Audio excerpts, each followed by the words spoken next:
I cleaned up your room, Lara. It was a mess. Emerging from my room with a smug grin on her face was Sherry, my son's wife. Oh, thank you. I had just cleaned my room a few days ago, but maybe it still looked messy to someone else. I decided to just thank her for now. Sherry, my son's wife, never lifts a finger around the house. She's always snarky and throws tantrums when things don't go her way. So her cleaning my room, that's suspicious to say the least. I don't know what you're up to, but it won't work. I muttered quietly, making sure Sherry, who was watching TV at high volume, couldn't hear me. Then I went back to my chores. I've put up with a lot from her, and my patience is wearing thin.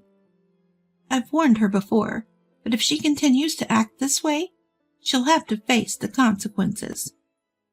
My name is Lara, and I'm 73 years old. I met my husband Frank at a social event. We were both shy at first, but now we enjoy our evening coffee chats.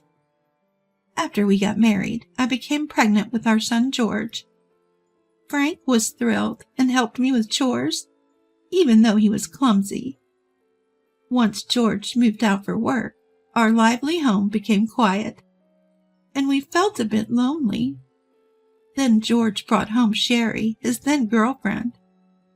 Frank and I thought she was beautiful and well-mannered. Sherry looked dazzling as she sat on the sofa with her long black hair tied up and her back straight. My husband and I talked a lot with Sherry, leaving George alone because he was too nervous to understand what he was saying. We liked her so much that we encouraged George to marry her quickly, which they did. Life got busy again, with their honeymoon and moving to a new place, but we enjoyed it.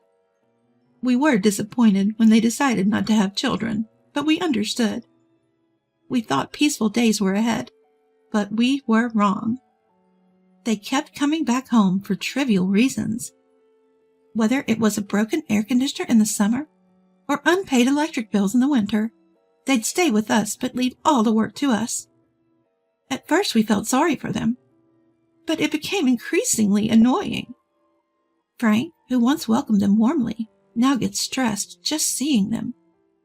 As for George, he's as oblivious as ever, acting like he can do whatever he wants. My son and daughter-in-law decided to come visit us out of the blue. George called me last week and said, "Hey, Mom, we're coming over next week. Just a heads up." Then he went radio silent, leaving me in the dark about when exactly they'd arrive. Then, just as suddenly, I got a message from Sherry saying, "We'll be there soon, so get ready." I had to scramble to prepare everything. Frank said, "You handle the bedding and clothes. I'll go buy the groceries we're missing. If you could jot down a shopping list, that'd be neat. That'd be great." Then he went to change. I thanked him and quickly wrote down the ingredients for tonight's dinner, placing the note on the living room table. Then I started airing out the guest futon. When I returned to the living room, Frank was looking at the note. "Is this everything? If you remember anything else, just text me and I'll pick it up." He left with a smile, and I couldn't help but smile back. Just as I was about to get the clothes, I heard a loud voice from the entrance. "Lara, are you there?" Sherry was calling out to me from the front door without even ringing the doorbell. I rushed to open it. "Come on, you knew we were coming. Why didn't you leave the door open?" Sherry complained as she walked in. When she heard that, she instantly wrinkled her eyebrows and complained. "What's the matter?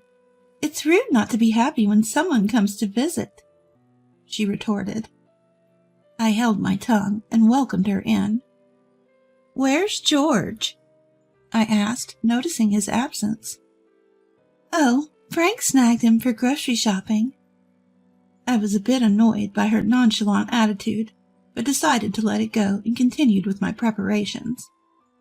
Sherry didn't lift a finger to help. She just sat there, eating her own snacks and occasionally laughing at the TV. After a while, she suddenly stood up and left the living room. I assumed she went to the bathroom and didn't think much of it, but when she returned, she looked pleased. "Lara, your room was a mess, so I cleaned it up for you." I was taken aback. She had gone into my room without asking. I had questions, but decided to thank her anyway. She grinned and plopped back down on the sofa. Just then, Frank and George returned. I had asked Frank to buy quite a lot, knowing that the young couple would be staying for a few days. Frank had apparently enlisted George as his pack mule, and it looked like he had accomplished his mission. Frank handed me the groceries, stepping over a visibly exhausted George, who was still holding bags at the entrance. After saying thanks, I took out what I needed and started putting the rest away in the fridge. "Hey, George, stop lounging and bring everything here." Frank, who had just scolded George, still sitting by the entrance, pours himself some iced coffee and heads to the living room. George looked a bit annoyed, eventually brings in all the bags in a few trips. "Man, I'm beat. Mom, pour me some iced coffee, too." "Do it yourself." Frank scolds George again for his whiny tone, but I prepared the coffee with a wry smile. "Welcome back. Thank you. Dinner will be ready soon, so just wait a bit." All right, George says as he takes the iced coffee and heads to the living room. He sits next to Sherry and gulps down his drink. I continued preparing dinner, but Sherry doesn't offer to help. Not that I expected her to. In fact, I'd rather she didn't. She might mess something up. Eventually, dinner is ready, and we all eat. It's a simple spaghetti meal, but no complaints from George or Sherry, so it's all good. After dinner, the room had that relaxed post-meal atmosphere. Frank and the young couple are watching TV. No conversation, but that's better than the alternative. I leave the living room to get their change of clothes. On my way, I run into Frank, who's just come out of the shower. Should I offer George the shower first? "I can go last." "Oh, you've been out shopping. I can't make you wait." I enter the living room laughing, to find George dozing off. "George, don't sleep here. Go take a shower." "Stop nagging." George replies listlessly. I place his change of clothes on him and hand Sherry hers. Sherry takes the clothes, but quickly pushes them back with a frown. "I like the ones I wore before. They weren't this flimsy." I'm taken aback by Sherry's complaint, but arguing would only escalate things. "Oh, is that so? Wait a moment." As I go look for the other clothes, George, uninterested in the whole affair, yawns and heads to the shower. While searching, Frank pops his head in. "Do you know where my golf balls are?" "Aren't they next to the closet where you usually hang your coat and bag?" "I can't find them." Puzzled, I watch Frank leave and then go to Sherry with new clothes. "Ah, this is it. You get what you pay for." Yes, these clothes I bought when Sherry and I went shopping specifically for when they stay over. Sherry had insisted on something expensive, and I had given in. "I'll shower next. I don't want to go after an old person." Just as I'm about to retort, Frank returns, looking concerned. "Still can't find them?" "Yeah. Sherry, do you know where the bag of golf balls next to the coat closet is?" Frank, seemingly at a loss after searching everywhere, decided to ask around, not expecting much of an answer. What he got was a shock. "I have no idea what you're talking about. Are you accusing me of stealing? That's terrible. How could you suspect me?" Sherry's loud denial left me stunned. Frank tried to explain it was a misunderstanding, but an irate Sherry wouldn't hear it. George, freshly showered, returned, and we all tried to calm her down, but she stormed off to the shower room still in a bad mood. The living room fell silent, filled with tension. "What just happened?" George asked Frank, noting that it's rare for Sherry to be this flustered. But why did she really get so angry? I couldn't help but suspect Sherry based on her usual behavior. Come on, Dad, apologize. You're practically accusing her. Before I knew it, George and Frank were arguing. It took me quite a while to break it up. Just then, Sherry returned from her shower, making things even more complicated. Now Frank was the one being grilled by the young couple, but Frank didn't back down, especially when he scolded Sherry for her behavior today. She stormed off to the guest room. George continued to yell, blocking Frank, who tried to follow her. You keep blaming Sherry, but you haven't apologized for suspecting her. You never apologize. That's what I hate about you. Fed up, Frank muttered, Do as you please, and returned to his room. The living room fell silent again. I sighed and headed for the shower. I'm going to bed, George said curtly.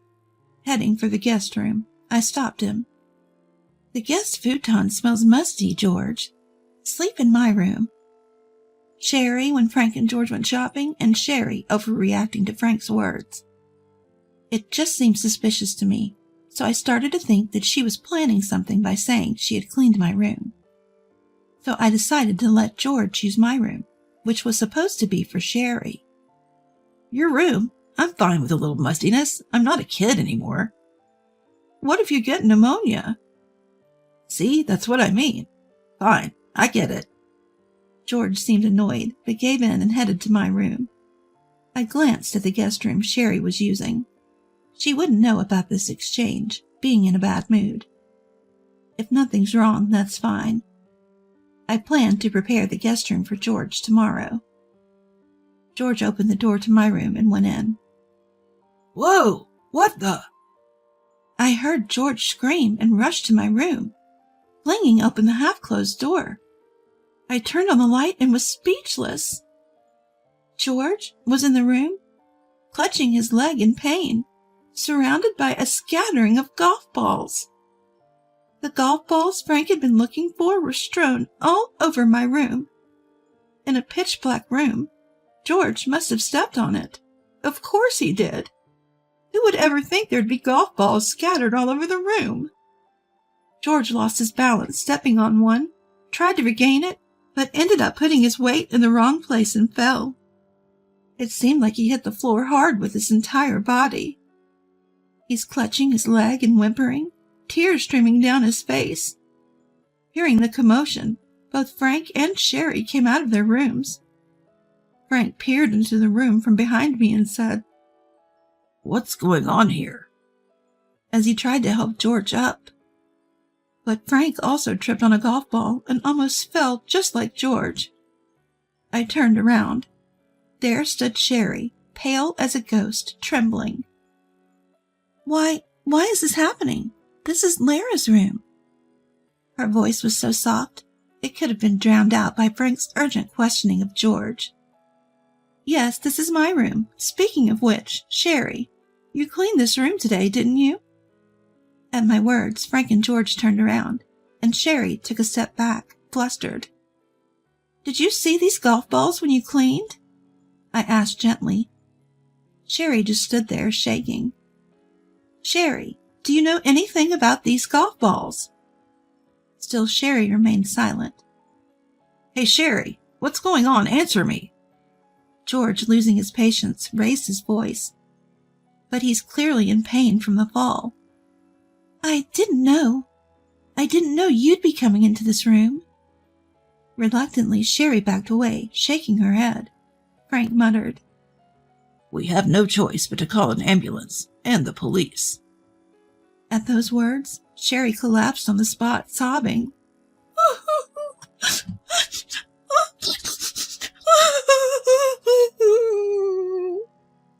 I immediately called an ambulance and the police and checked on George. He was sitting, clutching his leg, struggling to breathe, his face red with anger. He answered my questions, but his eyes were filled with anger towards Sherry. Eventually the ambulance arrived, and I accompanied George to the hospital. After an examination, It was determined that George had fractured the top of his foot and would need to be hospitalized. By the time we got to the hospital, his foot was swollen and bruised, almost too painful to look at. The nurses and doctors advised reporting the incident to the police, clearly displeased with the situation. I said I would and stepped out to call Frank.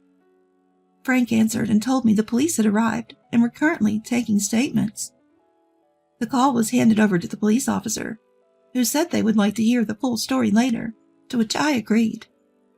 According to Frank, Sherry was just sitting on the floor, unresponsive to anyone or anything. After hanging up, I returned to George's hospital room, received instructions for his hospital stay, and decided to go home to gather some essentials. When I got back home, there was a crowd gathered around, making it difficult to get in. Finally, making it inside the house, Sherry immediately started to lash out. "Why wasn't it you? Why did George go into that room? If you had gone in, none of this would have happened to George." Breaking free from the police officer's restraint, Sherry lunged at me. "It should have been you. You're already old. If you had fallen, this house and this land would have been mine soon." Sherry, spewing hateful words with a ferocity that felt like she could bite me, was pulled away by Frank and the police. Still, she continued to hurl insults at me, struggling to break free and lunge at me again. And then Sherry was finally arrested. Suddenly, silent as if a switch had been flipped, she was escorted out of the house by the police. She was put into a police car and taken away, drawing the attention of many onlookers. Left behind, Frank and I stood there, stunned, watching the whole sequence of events unfold. Snapped back to reality by the police officer, I briefly answered their questions, and then headed back to the hospital with the essentials George needed. When I got to the hospital room, no nurses or doctors were around. After hearing about the situation at home, George, who had forgotten about his severe injuries, started making a commotion. A nurse rushed in, and we managed to calm him down. "I've been suspicious of her for a while. The way she sometimes looks at Mom bothers me. I've been meaning to say something." Despite what he said, I'd never sensed any such thing from George, nor did it seem like he'd noticed. Rather, he always seemed to avoid getting involved in troublesome matters. George has always been the type to say whatever sounds good to get through the moment. This time was probably no different. I was utterly exasperated. "Hey, Mom, I've been thinking for a while now." George, who had been ranting just moments ago, suddenly lowered his voice. Curiously, I asked what it was. "I'm thinking of breaking up with Sherry." I was surprised, but considering everything, it wasn't unreasonable. I don't know how Sherry acts when it's just her and George, but her behavior during visits has been terrible. She acts as if she's entitled to special treatment, refuses to help out, and throws tantrums if things don't go her way. We've never liked her, but we never thought about forcing George to divorce her. We've never been fans of her behavior, that's for sure. But that doesn't mean we ever thought about pushing George to divorce her. We never asked George what he thought about Sherry, and it felt wrong to even consider it. After all, George is an adult, and it's not our place to meddle in his marriage. Frank and I have even talked about staying out of it if George doesn't say anything. But now, George is coming to us for advice on divorce. I was at a loss for words. "Mom, she's always been so harsh with you, and she's been rude to Dad too. I can't take it anymore." That's when I felt something was off. Sure, Sherry has never held back her disdain for me. She doesn't even try to hide it, and I assume she acts the same way when it's just her and George. But she's indifferent to Frank. Frank is a gentle soul, but he's not much of a talker and has a stern face. That's probably why I've rarely seen them talk since they got married. So it felt odd when she got flustered after Frank asked about the golf ball incident. She usually just gives cold replies, but this time she raised her voice. She must have felt exposed by Frank. Do I have to pay alimony if we divorce? And there are hospital bills, too. Can you help, Mom? That's when it clicked. George has been trying to butter me up for this very reason. It's heartbreaking, but George is my flesh and blood. I can read his expressions and gestures. I know what he's thinking. I've always found him adorable and couldn't help but meddle, but ever since he hit puberty, he's found it annoying. Like Sherry, George also resents us, but he's playing the good son for the sake of money. Hey, George, what happened to the money for the car you said you were going to replace? The other day when our son and his wife were visiting, my son said he was thinking about getting a new car and needed some financial help because it was a bit pricey. Obviously, if he mentioned this in front of Frank, he'd be met with opposition, so he discreetly came to me. I couldn't say no to my dear George, so I gave him the full amount. But the car he drove home in was the same one he had before. So you haven't bought it yet?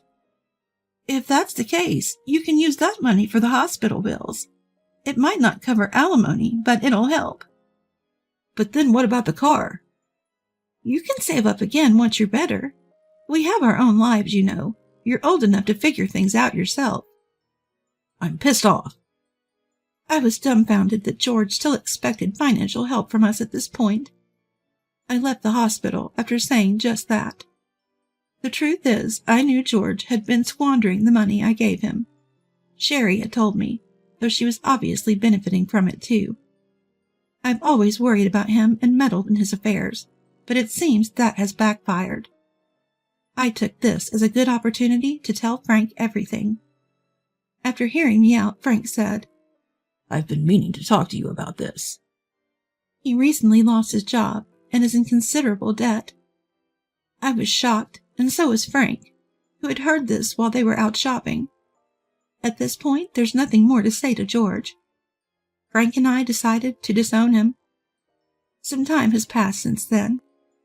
Sherry is now in prison after being convicted in court, and it seems she divorced George before the trial began.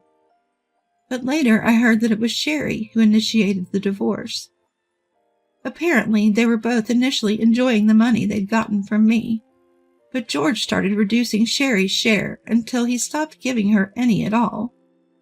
That's why she did what she did in my room, thinking it would bring money her way. It's a terrifying thought. As for George, he seemed to cling to the idea of divorce once Sherry suggested it, and ultimately agreed. He's not burdened by much alimony, but he's drowning in the debt he created. Of course, the money for the car had long been gambled away. We covered his hospital bills, but he's working hard to pay off his other debts. It's a pathetic situation, but it's the result of his lifelong dependency. I hope he learns from this. As for Frank and me, the money we'd been giving George actually came from Frank. I didn't have that kind of money, but Frank loved George and wanted it to come from me. Now that's no longer an option. We're planning a hot spring trip we've never taken before. I do regret putting George through all this, but considering everything, it can't be helped. Now, the happiest moments are when Frank and I are looking at travel magazines.